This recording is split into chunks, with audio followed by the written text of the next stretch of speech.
Boa noite a todos. Sejam todos bem-vindos mais uma vez à nossa casa.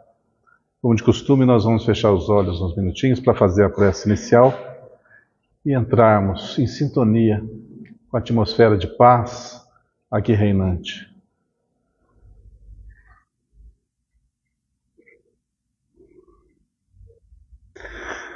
Não percas a tua fé entre as sombras do mundo.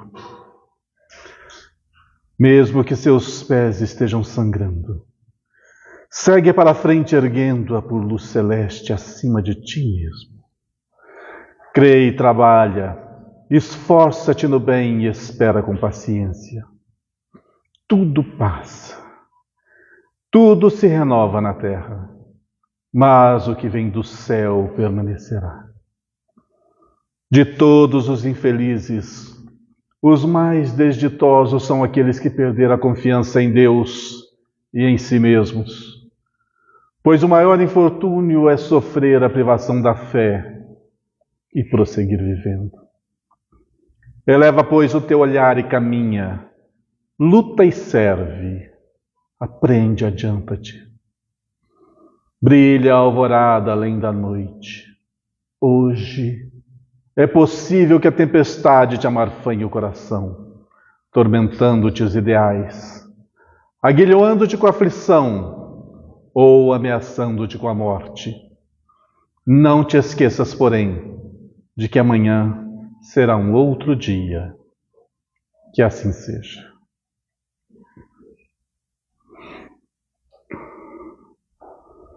Muito tempo atrás,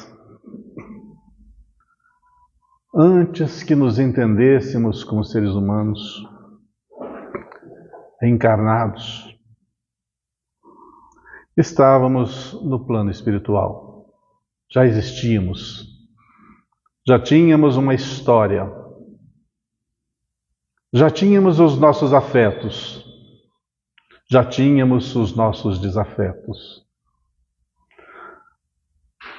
Já tinha os nossos inimigos. E já tínhamos os nossos amores. Foi traçada então uma nova empreitada. Retornar para o plano físico. Retornar para esse mundo de provas e de expiações. Para que tal se desse, tínhamos que ter o aval de algumas pessoas que iriam nos receber no seu seio familiar. Essas pessoas se constituiriam no nosso arrimo, no nosso norte, nos nossos protetores. Na figura de pai, mãe, tios, primos, avós. Nós entramos num novo contexto da nossa história. Abrimos os olhos nesse mundo material. E o primeiro contato é o contato de ternura, de amor, de asseio, de proteção. Todo desvelo que nos é concedido, todo carinho, todas as noites insones, toda a preocupação pertinaz. Tantas visitas aos médicos, aos ambulatórios, tanta proteção, tanto desvelo. E nesse universo de amor, de carinho, de aconchego, de proteção e de paz, nós construímos a nossa existência. E o tempo vai se passando, e a consciência vai se aclarando, a personalidade vai se formando e realmente aparecendo. Agora, com uma nova educação, com um novo rumo, com uma nova perspectiva. e vamos desenvolvendo a nossa existência, cercados, agora não mais somente do seio familiar, mas também do núcleo de amigos, de companheiros de jornada. À medida que nós vamos evoluindo nessa nossa história, a nossa personalidade vai aparecendo cada vez mais. E, consequentemente, os nossos latentes defeitos.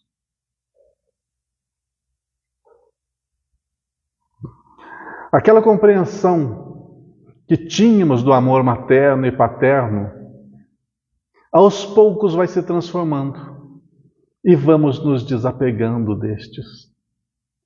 Estes, aos poucos, vão envelhecendo e começam a dar trabalho. E nós não suportamos, não temos a paciência para com eles, a mesma que eles tiveram para conosco. E vamos deixando-os de lado. Aos poucos nós vamos abandonando aqueles que deram a nós um mundo perfeito para que desenvolvêssemos. Porque todos nós temos uma história a escrever. E o que seria de nós se não tivéssemos esta retaguarda, esta educação, esse porto seguro, onde pudéssemos retornar e chorar as nossas mágoas, onde pudéssemos voltar e aquecer o nosso coração no amor materno e fraterno? Que seria de nós se não tivéssemos um núcleo familiar? Mas aos poucos, nós ingratos que somos, ou até egoístas, queremos saber apenas do nosso mundo. Queremos saber do que nós vamos construir, do que nós vamos estudar, da família futura que vamos agregar. E vamos nos esquecendo aos poucos daqueles que deram a sua vida e suas noites para conosco. Eis que chega o dia que a nossa personalidade está formada, nos tornamos adultos, responsáveis pelos nossos atos, responsáveis pelos nossos sentimentos, responsáveis por toda a criação, por todo o nosso desenvolvimento. E pelo nosso livre-arbítrio fazemos as péssimas escolhas de, ao invés de salientar o bem, o amor, a amizade, a dedicação que o próximo nos oferecera, a gente escolhe, infelizmente, pontuar os defeitos de cada um. Defeitos estes que todo ser humano tem. E fazemos as péssimas escolhas de apontar os defeitos e acusar, para que isso se constitua muitas vezes uma desculpa para que os abandonemos. E nesse interim, nós vamos deixando de lado os pais, que agora já nos dão um certo trabalho, os avós, que já estão na senilidade, estão tão amplos, tormentos,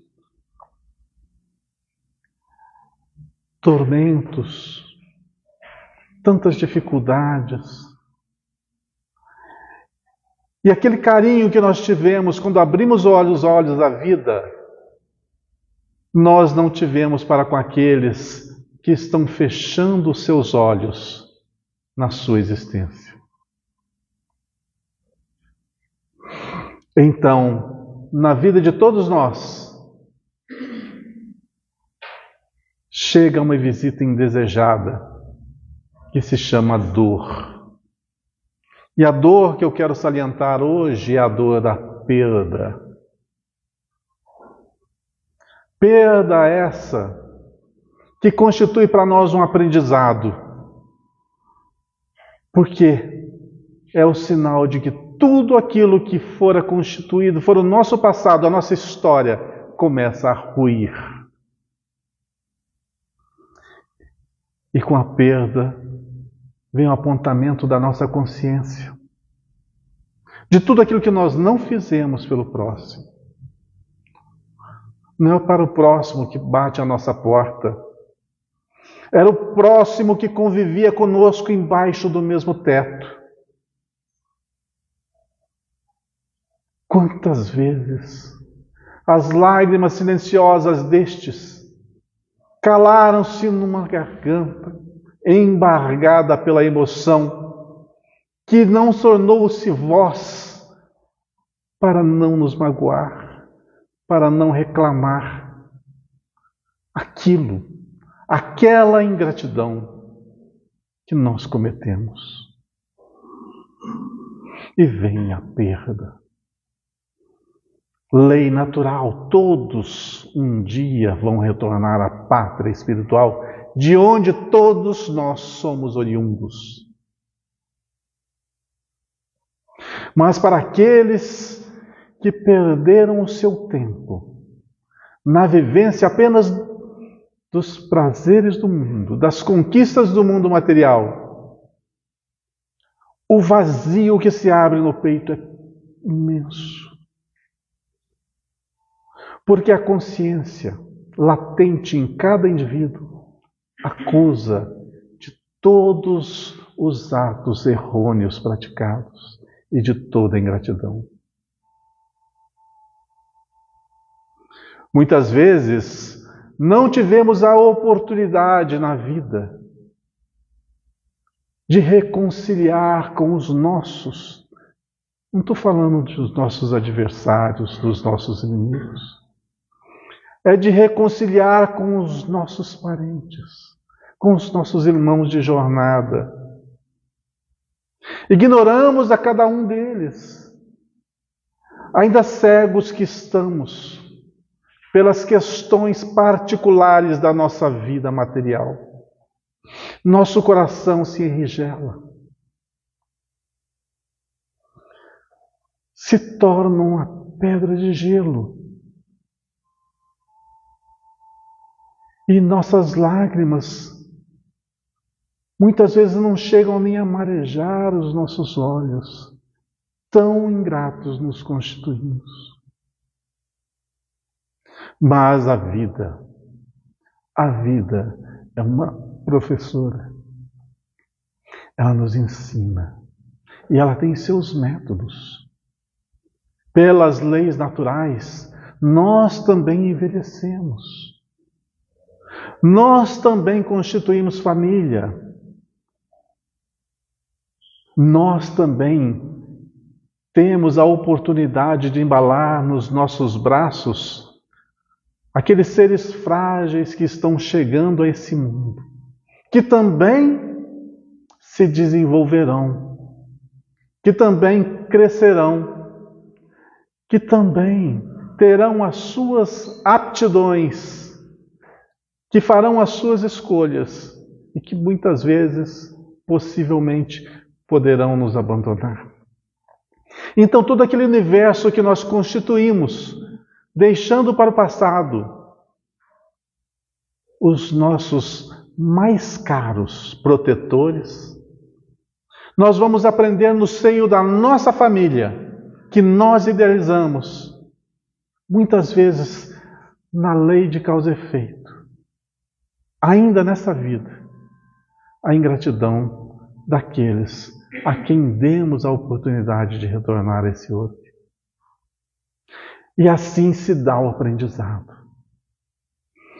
Então encontramos no mundo de hoje tantas e tantas pessoas largadas nos leitos de hospitais, nos asilos, nas clínicas de idosos, longe do afeto de um familiar, longe de um carinho, de um afago.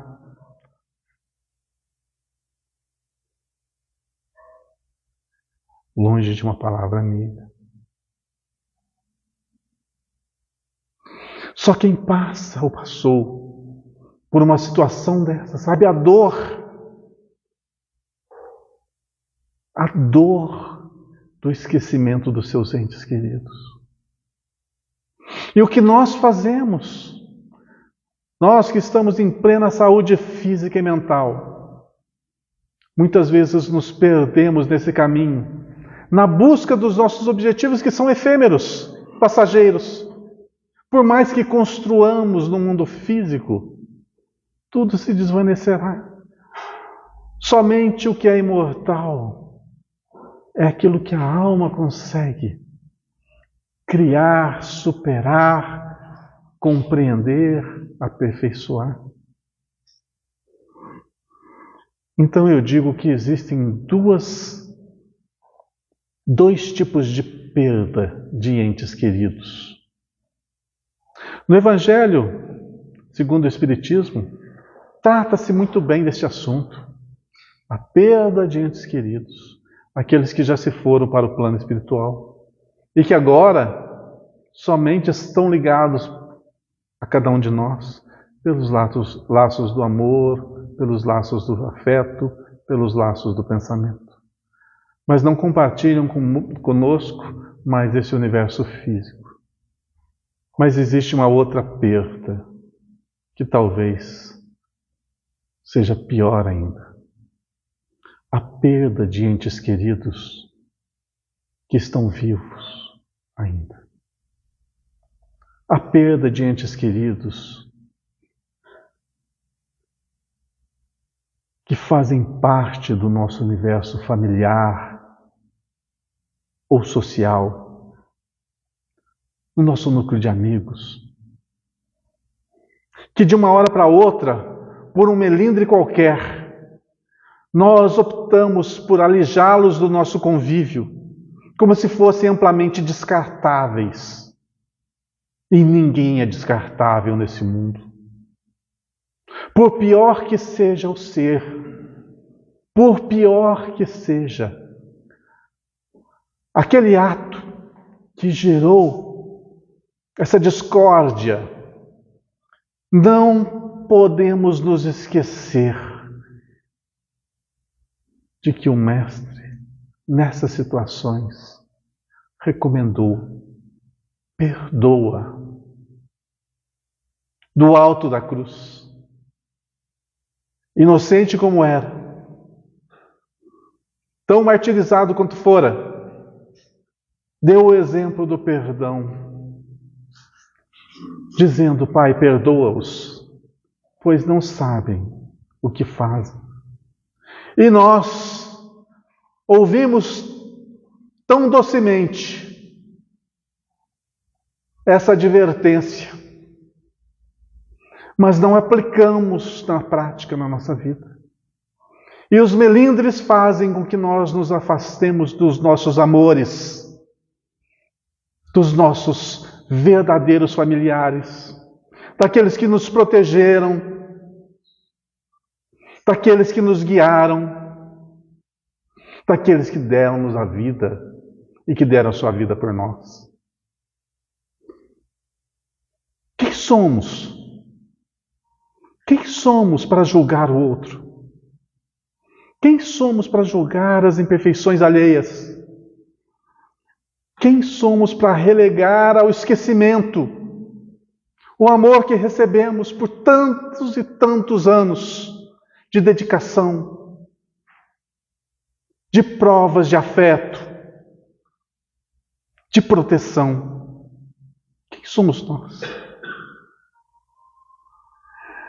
Devemos acordar para a vida e saber que lá no passado, quando estávamos em dúvida, apreensivos, com medo de retornar para esse plano físico, nos fora recomendado: vá em paz, que deixaremos junto de ti muitos protetores que iam te guiar na sua jornada. E após todo esse desenvolvimento, Nós ainda optamos por esquecer o bem, melindrar-se com coisas inúteis e alijá-los do nosso convívio, do nosso coração. Quando olhamos para os leitos de hospital, onde se encontram pessoas abandonadas, quando olhamos para os asilos e vemos em seu leito velhinhos cujos parentes não mais os procuram para acarinhar-lhes o estado debilitante em que se encontram, reflitamos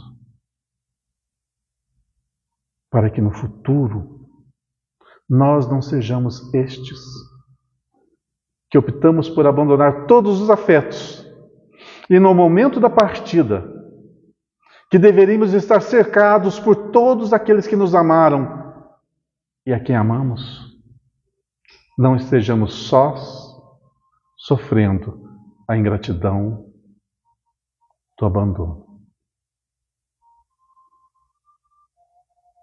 Tudo aquilo que nós fazemos tem repercussão. Não há como semear vento sem colher as tempestades. Mas aquele que semeia amor, ao retornar, retornará cercado de gratidão, de afetos, de amores, cada vez mais arraigados.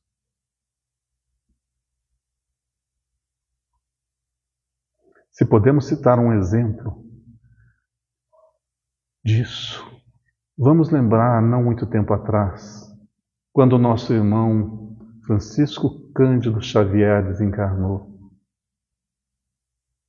Quantas milhares de pessoas estiveram em seu funeral, visitando, orando por ele, agradecendo por tudo que ele fizera. E nós, quando fechamos os olhos para essa vida temporária, haverá alguém para orar por nós?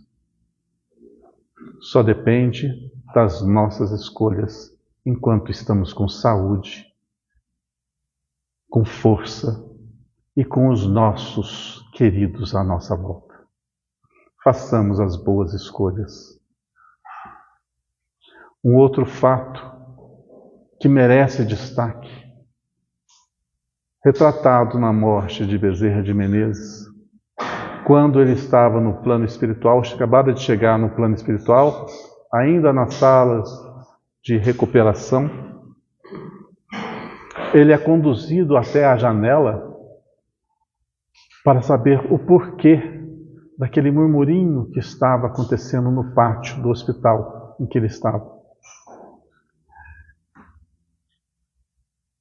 E ele é ajudado a chegar até a janela e ver aquela multidão a orar, a esperar por ele. E pergunta: quem são essas pessoas? E lhe é respondido: são todas as pessoas que você ajudou e que vieram agradecer-lhe por todo o bem que fizera. Será que nós, ao chegar do lado de lá, haverá alguém também a esperar por nós, pelo amor que nós espalhamos nesse mundo? A escolha, gente, é individual, assim como a colheita. Não desprezemos o amor do próximo, de forma alguma. Jamais desprezemos todo esse legado, que é o mais rico, o mais valioso que poderíamos obter nesse planeta. Que essa reflexão dessa noite seja por todos nós, pois todos nós temos afetos, parentes, amores e algumas rixas a serem corrigidas. Corrijamos a tempo. Não semeemos vento. Semeemos amor, carinho, fraternidade, caridade e paz. Que levemos conosco, nessa noite, toda essa paz em nosso coração. Que assim seja.